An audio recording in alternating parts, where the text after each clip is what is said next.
back our channel, Meli Agustina. Saya dari Fakultas Kesehatan Masyarakat Universitas Teguh Umar ingin menjelaskan sedikit tentang pemberdayaan masyarakat pesisir. Nah, sebelum saya jelaskan, jangan lupa tekan like, tombol subscribe, karena tombol tersebut akan berpengaruh untuk saya untuk membuat konten-konten berikutnya. Nah, yang perlu kita ketahui terlebih dahulu, apa itu pemberdayaan masyarakat? Pemberdayaan masyarakat adalah upaya untuk meningkatkan harkat dan martabat serta lapisan masyarakat dalam kondisi kurang mampu untuk melepaskan diri dari perangkap kemiskinan dan keterbelakangan. Pemberdayaan masyarakat merupakan proses untuk memfasilitasi atau mendorong masyarakat agar mampu memaparkan diri secara profesional dan menjadi pelaku utama dalam memanfaatkan lingkungan strategisnya untuk mencapai suatu keberlangsungan dalam jangka panjang.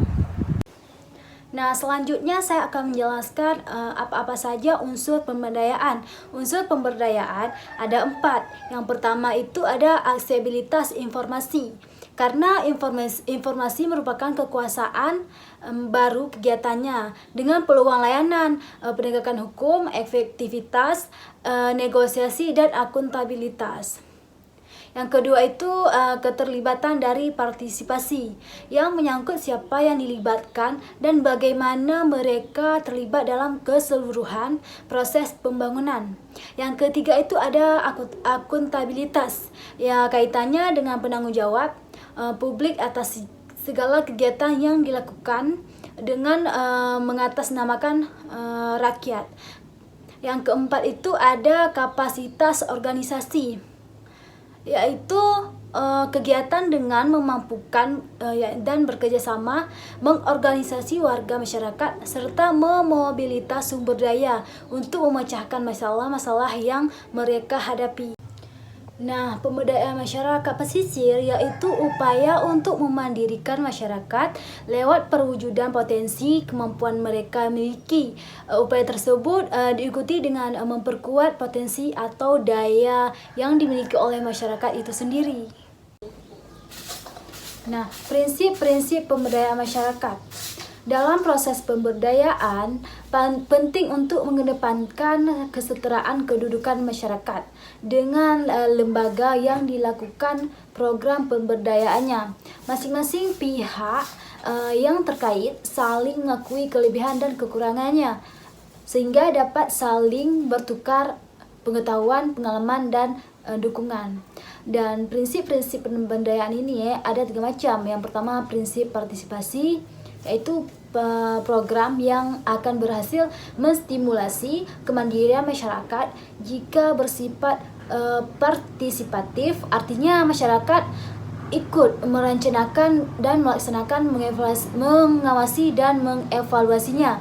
Tentu saja dalam prosesnya pendamping harus berkomitmen untuk membina dan mengarahkan masyarakat secara jelas. Nah, selanjutnya yaitu prinsip kewaspadaan. Artinya prinsip ini menghargai dan mengedepankan kemampuan masyarakat daripada bantuan pihak lain.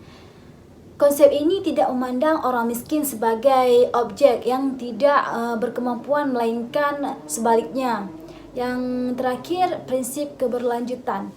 Program prinsip keberlanjutan ini yaitu program yang perlu dirancang agar berkelanjutan.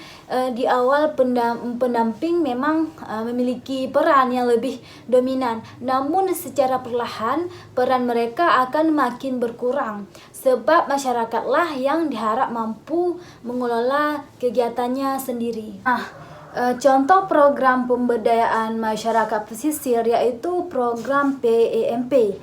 Program PEMP adalah program meningkatkan kesejahteraan masyarakat melalui sistem produksi serta mengelola sumber daya perikanan yang menjamin kelangsungan usaha masyarakat itu sendiri.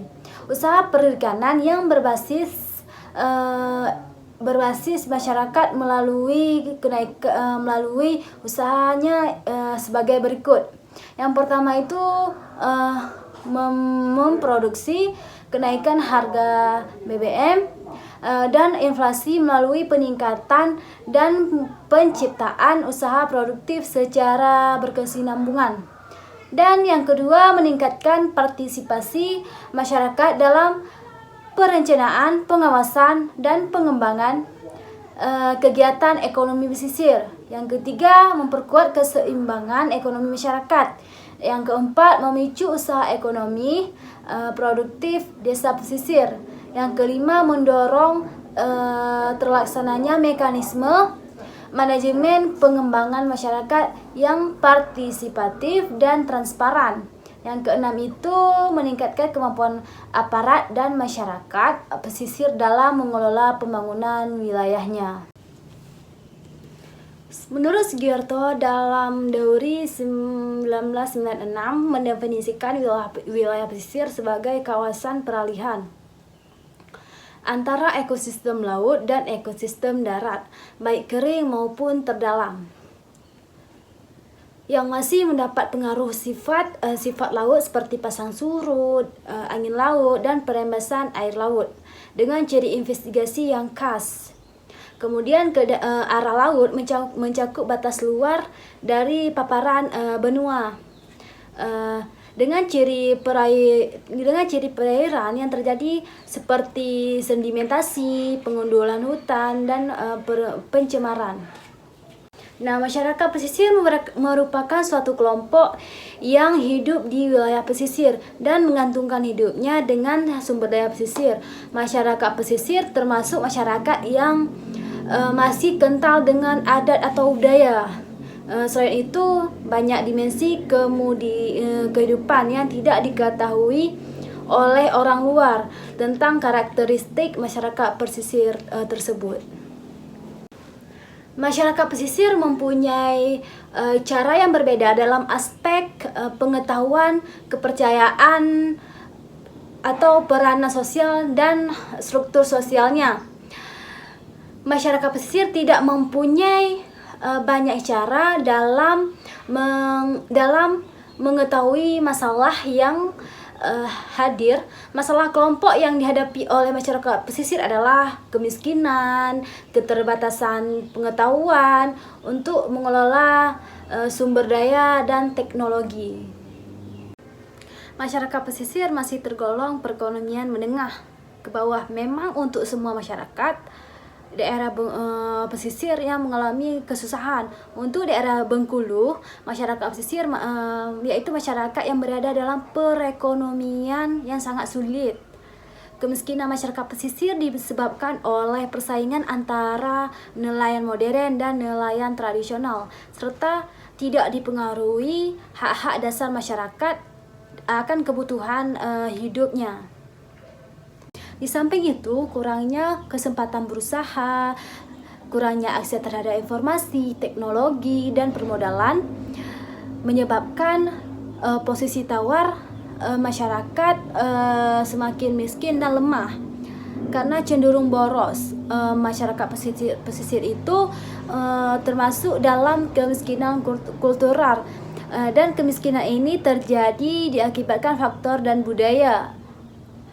Untuk faktor eksternal seperti hubungan antara patron klien bersifat alternatif, tidak terlalu ketergantungan dengan hubungan antara patron klien saling mempengaruhi adanya timbal balik. Nah, untuk pendapatan nelayan tradisional ini relatif sama berbeda dengan pendapatan nelayan modern. Karena kemiskinan merupakan masalah yang bersifat multidimensi sehingga sulit untuk menyelesaikan, diperlukan sebuah solusi. Nah, cukup sekian presentasi dari saya. Akhirul kalam saya akhiri, wabillahi taufiq hidayah. Wassalamualaikum warahmatullahi wabarakatuh.